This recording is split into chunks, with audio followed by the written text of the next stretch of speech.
Oke, baik adik-adik, kita lanjutkan pembahasan selanjutnya, yaitu mengenai persyaratan jenis ikan yang dibudidayakan. Jadi adik-adik harus tahu, ikan yang mau dibudidayakan ini ternyata juga ada syarat-syaratnya loh untuk bisa dibudidayakan atau masuk dalam kegiatan aquaculture. Jadi nggak asal untuk semuanya bisa masuk, ikan gatul atau ikan apa itu bahasa lokalnya ya, lokal namanya gatul, cetul itu yang di sungai-sungai itu. Nah, nanti kemudian tuh tahan terhadap lingkungan baru. Tahan terhadap lingkungan yang baru ini artinya ikan tersebut mampu beradaptasi. Ya, benar, mampu beradaptasi, ya enggak? Kenapa dia harus mampu beradaptasi? Ingat ya, syarat yang pertama, dia harus mampu beradaptasi. Kenapa dia harus mampu beradaptasi? Coba bayangkan misalkan kalau ikan tadi Anda beli dari petani A, benihnya, kemudian Anda bawa ke kolam Anda, kemudian Anda tebar. Kalau ikan tadi tidak memiliki daya untuk beradaptasi atau dia tidak tahan terhadap lingkungan yang baru, apa yang akan terjadi? Mati, ya kan? Kalau sudah mati, gimana? Anda akan mengalami kerugian, betul. Belum sudah rugi dulu. Padahal kita ingat lagi tadi, tujuan dari kegiatan budidaya apa salah satunya? Ya, mendapatkan profit di sana. Oke, paham ya? Kita lanjut. Syarat selanjutnya yaitu dia memiliki laju pertumbuhan yang cukup tinggi. Ya, memiliki laju pertumbuhan yang cukup tinggi.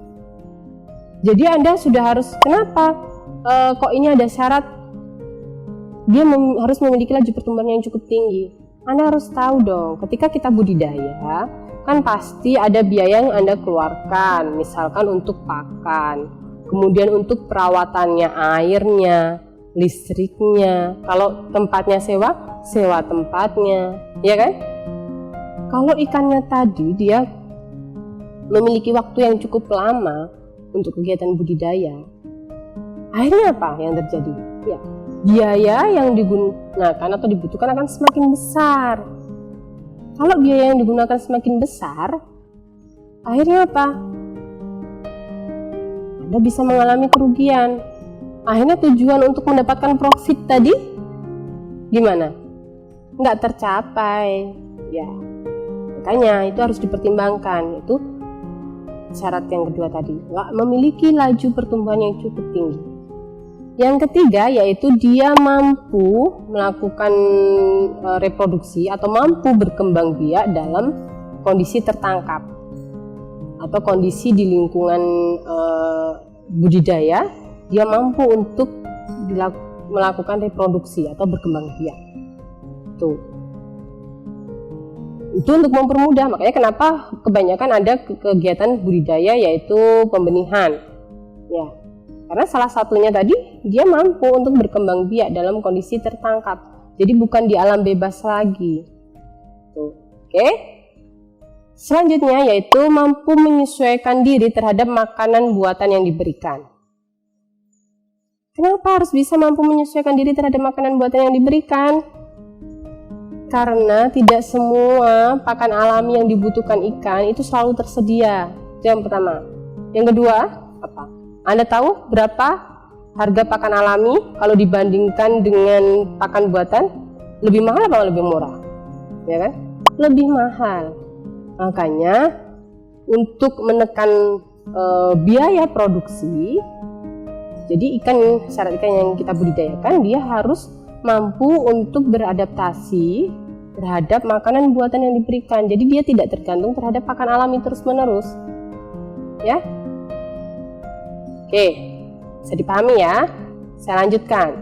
Syarat yang selanjutnya yaitu dapat dibudidayakan dengan kepadatan tinggi. Dapat dibudidayakan dengan kepadatan tinggi. Makanya sekarang banyak sekali istilah-istilah, nggak tahu nanti mungkin budidaya semi intensif, super intensif, intensif dan sebagainya. Itu terkait kepadatan, ada salah satu hubungannya dengan kepadatan ikan yang dibudidayakan. Tapi itu nanti akan kita bahas sendiri tentang budidaya intensif, tradisional, semi intensif ya. Yang jelas kalau dulu orang-orang budidaya di alam ya begitu saja, kemudian mereka tidak mempertimbangkan berapa kepadatan yang mereka tebar, tidak memikirkan bagaimana pakan buatannya ya, asal ditebar saja, kemudian mereka menganggap nanti akan muncul pakan alami, banyak pakan alami di sana. Tapi akhirnya apa yang terjadi? Panennya waktunya cukup lama, kemudian hasil produksinya rendah. Nah, kalau sekarang sudah banyak kemajuan pengetahuan mengenai bagaimana budidaya yang baik, yaitu salah satunya ikan tadi dia harus bisa dibudidayakan dengan kepadatan tinggi. Dengan kepadatan tinggi, dengan luas area yang sempit, kemudian kepadatannya tinggi, maka ini bisa disinyalir untuk meminimalisir apa? Ongkos produksi atau biaya produksi. Oke. Tujuannya untuk apa lagi tadi? Mendapatkan profit. Oke. Selanjutnya yaitu dia harus tahan terhadap penyakit atau parasit. Ya. Ikan yang kita budidayakan harus tahan terhadap parasit dan penyakit. Kenapa? Karena ikan itu hidupnya di air. Kita tahu di air itu banyak sekali juga mikroorganisme yang hidup di sana. Ya, jadi dia juga harus tahan terhadap penyakit dan parasit. Tidak kemudian dikit-dikit kena ada mikroba, ada parasit, kemudian dia langsung mati. Bisa tekor petaninya, ya, bisa tekor Anda sebagai pembudidaya.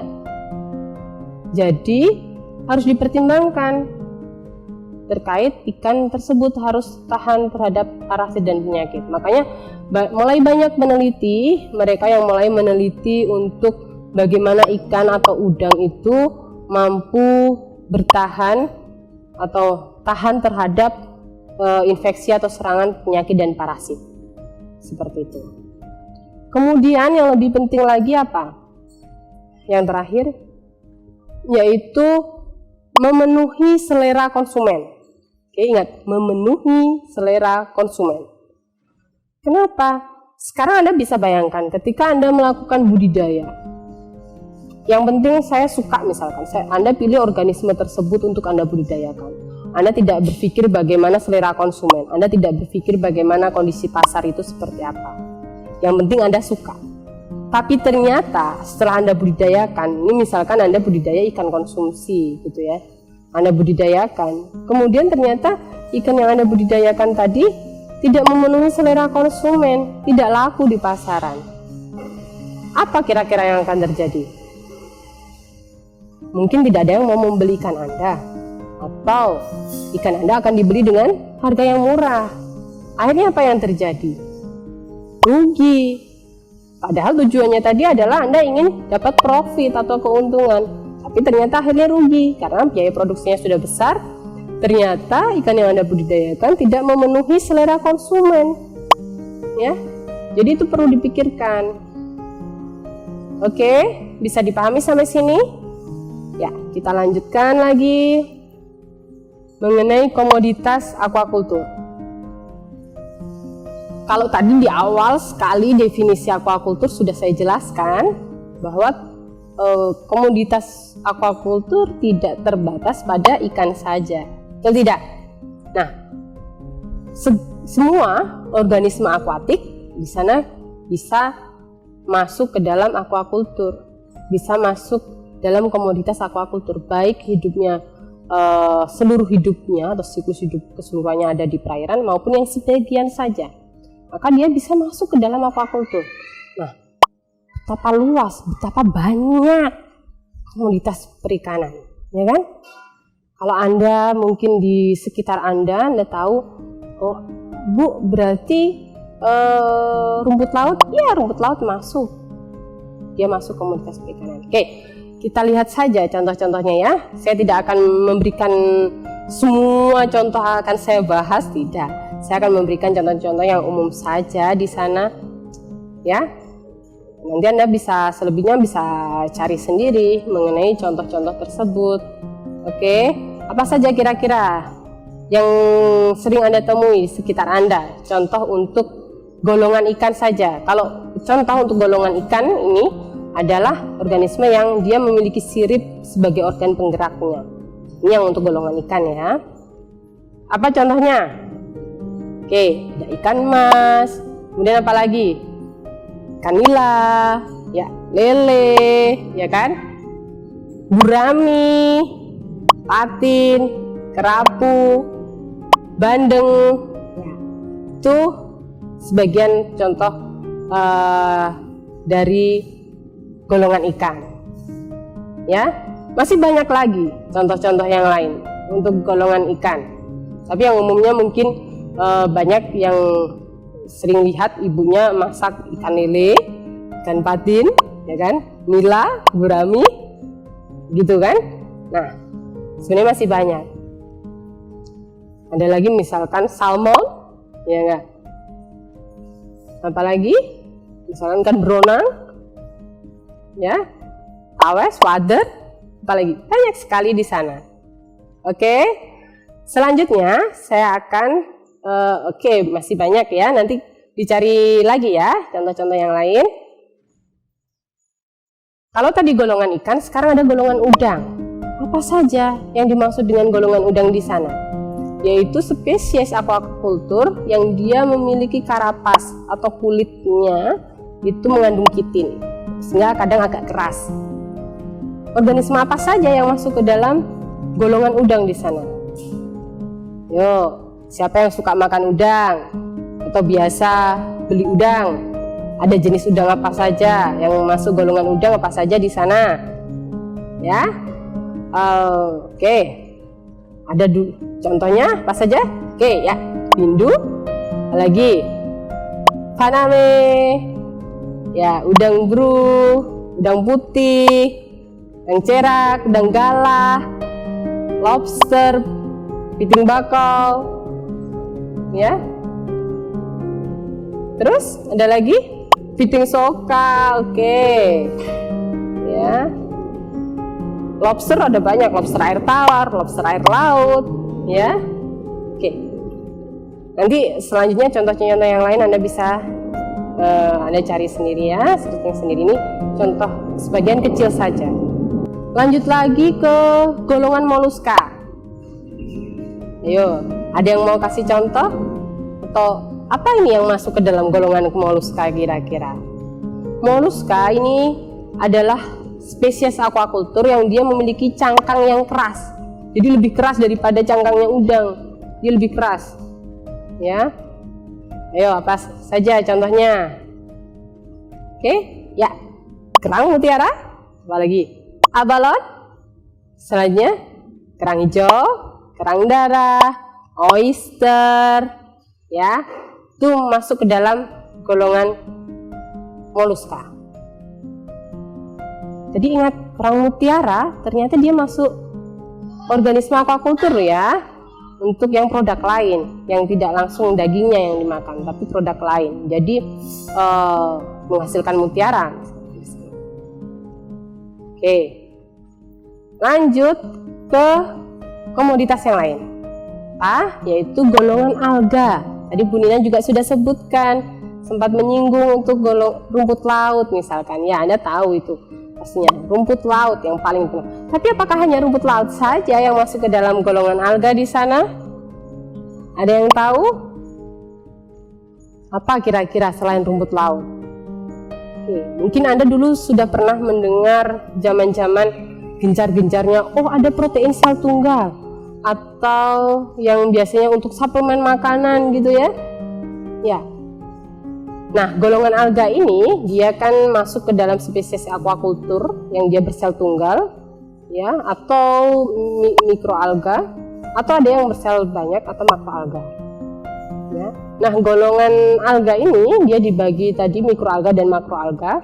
Kalau makroalga mungkin Anda banyak yang tahu. Tadi ada yang rumput laut, contohnya rumput laut dari golongan Echiumacotoni, dari golongan Glaciaria. Kemudian untuk yang mikroalga, apa saja contohnya? ya yang banyak digunakan. Bisa untuk dikonsumsi oleh manusia di sana mikroalga atau digunakan sebagai pakan alami di sana. Contohnya chlorella, ya, yang dulu sangat gencar untuk protein sel tunggal, untuk suplemen makanan manusia. Chlorella ini juga digunakan sebagai pakan alami untuk ikan atau udang. Selanjutnya apa lagi? Ya, spirulina. Selanjutnya ada skeletonema, ada Setoceros, ya, banyak sekali jenisnya. Ya, kebanyakan mikroalga ini dari golongan fitoplankton di sana. Oke.